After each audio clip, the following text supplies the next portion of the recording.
Voilà, j'ai enfin les fenêtres de toit posées. Donc, je vous montre. Une ici.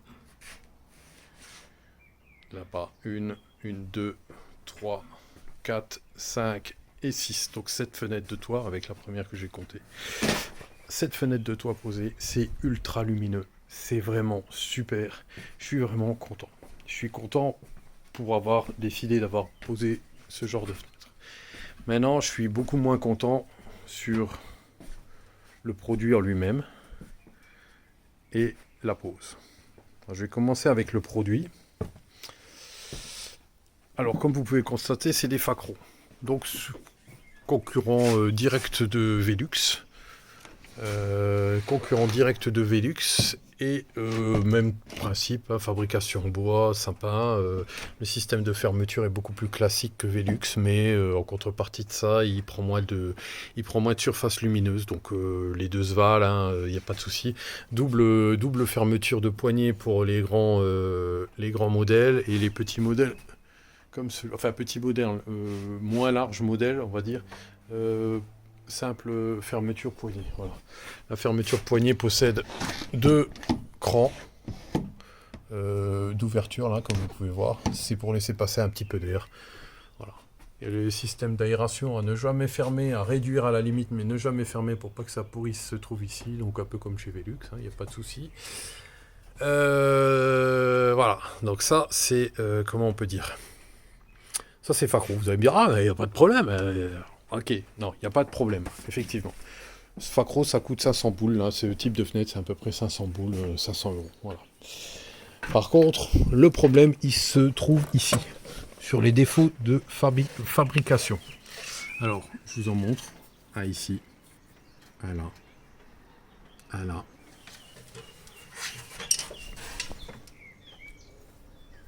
Ah, ici.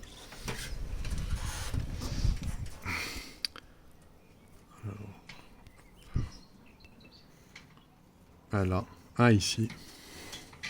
Voilà. Donc, là, l'impâture avec des petits poils, hein, donc c'est une pâture mal faite. Voilà. Donc, ça, c'est le problème. Autre problème, mais c'est pas énorme. Comme les poignées sont en aluminium et quand on ferme, ici, ça laisse des marques noires. Voilà. Donc ça, c'est les deux problèmes qu'on rencontre avec Facro. Donc, on va dire que c'est des choses qui arrivent. Problème de pause, etc., etc. Problème de pause. Le problème, c'est que quand on appelle Facro pour leur dire qu'il y a un problème pas problème de pause, problème de fabrication à l'usine, excusez-moi. Le problème, c'est que quand on arrive, on appelle Facro pour leur dire ouais, les fenêtres ont un défaut. Et c'est des défauts d'usine, c'est pas... ça, c'est totalement des défauts d'usine, c'est pas un impact. On voit bien que c'est recouvert de la pâture, et la pâture est uniforme, elle n'est pas craquelée ni rien. Facro se cache derrière le... Vous avez aucune preuve que c'est un défaut d'usine, voilà. Donc, allez vous faire voir, sous-entendu, hein, allez vous faire voir. Voilà, voilà. Donc ça, c'est Facro. Le service après-vente Facro, ou appelez ça comme vous voulez, mais ça, c'est Facro. Donc tout ce genre de problème, c'est déjà c'est inadmissible parce que c'est pas 10 euros la fenêtre, hein, c'est déjà minimum 500 boules une grande fenêtre 118 114 114 118 excusez-moi. Donc 500 euros la fenêtre avec une finition entre guillemets de merde, finition de merde. C'est du sapin, je rappelle, hein, c'est pas du chêne, c'est pas du merisier, c'est rien du tout. C'est le bois le moins cher qui existe au monde, le sapin. En plus, je vais vous montrer comment ils font des économies. Je dis pas qu'il faut pas en faire, hein. Je dis comment ils font des économies sur les bois entre guillemets cachés à la fermeture. Vous voyez ici, c'est de l'assemblage. Donc c'est du bois assemblé. Donc c'est vraiment total de la récup. C'est pas, c'est bien, hein, c'est bien. Mais avec des économies comme ça, il pourrait se permettre de faire soit un prix, soit d'être arrangeant sur la qualité de finition. Voilà. Donc ça c'est un problème. Deuxième chose, là vous voyez une espèce de trait jaune, là, dégueulasse, qui fait le tour de toutes les fenêtres. C'est vraiment pas beau. C'est pas propre, quoi. Voilà. On le voit un peu partout. On va me dire, ah, mais c'est peut-être un produit, machin. Je veux bien, mais c'est dégueulasse. Il y a un film protecteur un peu partout. Je vois pas pourquoi le trait jaune y reste. C'est pas propre. Voilà. Je sais pas si c'est resté trop longtemps en usine, au soleil ou ça, voilà.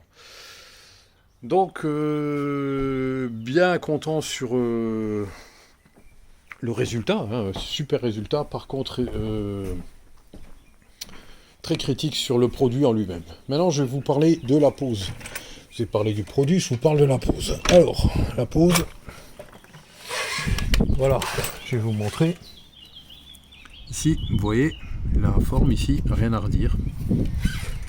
Et ben là, je pense que ça se passe de commentaires. Dégueulasse, donc ça c'est la pose. Hein. Dégueulasse, vraiment du travail de porc, il n'y a pas d'autre terme. Vous voyez là toutes les marques de tuiles rouges, là, de tronçonnées, tous ces trucs là. Et ben tout ça, c'est comment ils m'ont laissé le grenier. Quand ils sont partis, pas de nettoyage, rien n'a été fait. Voilà, dégueulasse. En plus, ils coupent les tuiles. Ils coupent les tuiles dans le grenier. Je suis désolé, c'est pas des trucs à faire. On coupe pas des tuiles dans le grenier. On va dehors et puis on coupe les tuiles dehors. Voilà. Donc je vous montre l'autre truc qui a été fait. Les deux gros défauts, hein, on va dire. Le deuxième gros défaut. Donc ici, la vis, elle a été serrée tellement fort là que ça, il y a un éclat maintenant dedans. Voilà. Ça, c'est le deuxième problème. Et il y a aussi des éclats de celui-là, par exemple. Ça, c'est pas un éclat d'usine. Ça, c'est un éclat de... comment ça s'appelle? Un éclat de pose. Donc, faites pas attention. Là, je vous remontre encore une marque d'usine, tout ça. Là. Ça, c'est une marque d'usine ici. Là, ça, c'est des marques d'usine. Voilà. Donc ça, vous avez la façon de finition. Ça, par contre, vous voyez là, cette marque noire là, ici, ça c'est une marque d'usine. Donc voilà, je vous ai un peu montré tous les trucs. Donc l'artisan qui m'a posé ça, je vais pas le citer parce que bon voilà. Mais la marque qui m'a été posée, là, je peux me permettre.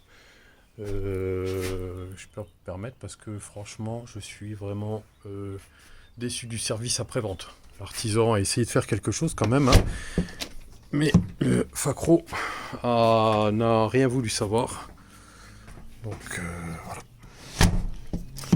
On peut remercier Facro, le service après-vente de merde. Donc c'est une vidéo que j'espère que vous regarderez avant de choisir quelle marque prendre. Je dis pas que Velux c'est mieux, hein. Je dis pas que Velux c'est mieux au niveau du service après-vente. C'est pas ce que je dis, j'y ai pas testé. Donc je vais pas m'avancer là-dessus. Je dis juste que quand on est deuxième mondiaux, on a un service après-vente de meilleure qualité que... Allez vous faire voir, monsieur. Voilà, sur ce, je coupe, je mets ça en ligne. Et puis, je vous invite à regarder cette vidéo avant d'acheter et de réfléchir. Je gagne pas d'argent ni sur Facro, ni sur Velux. Hein. Je fais pas de la pub pour Velux. Ça, c'est pas ce que je fais. Voilà, ça, c'est encore un autre exemple de... marque de fabrique, ça c'est de la fabrique, hein. C'est pas de la pose. Hein. Voilà. Donc, comme je disais, je gagne pas d'argent ni chez Velux ni chez Facro et je ne gagne pas d'argent à dénigrer Facro. Je constate juste que le service après-vente, c'est de la merde et leur produit il est mal fini. Voilà.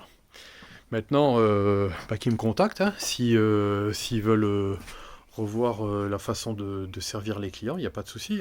Ils peuvent me contacter. Peut-être qu'une vidéo, ça les fera un peu changer d'avis. J'en sais rien. Avec leur position de deuxième mondial, ils ont peut-être rien à faire de vidéos comme ça. Je sais pas. À voir. Sur ce, comme je vous dis ciao. J'espère que ça vous aura servi d'information et que vous regarderez cette vidéo pour vous faire une idée de ce qui vous attend si vous prenez du Facro. Encore une fois, je dis... Velux, je sais pas s'il y a ce type de finition pas propre, c'est possible. Je sais pas s'ils ont un service identique à Facro, c'est possible ou pas. Je sais pas ce que je dis. Moi, je dis juste que voilà ce que j'ai, voilà comment j'ai été traité. Allez, à plus, ciao.